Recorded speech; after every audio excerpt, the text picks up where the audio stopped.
Mbrëm në shtëpinë e kulturës së Xhemali Berisha, ansambli Lidhja e Prizrenit shënoi 19 vjetorin e veprimtarisë së këtij ansambli.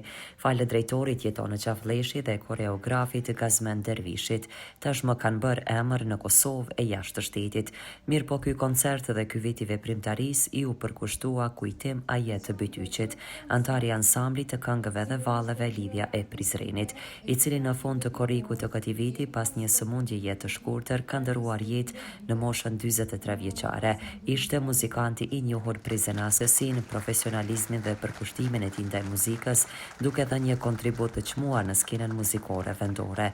Në këtë rast, familja e të ndjerit u nda një mirënjohje post-mortem, kurse koncerti ishte begatuar me këngë valle, tashmë si një vatër e kulturës që po krijon traditë.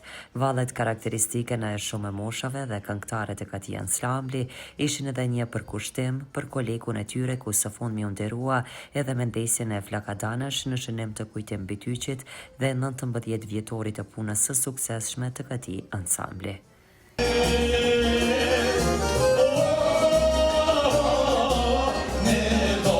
Ska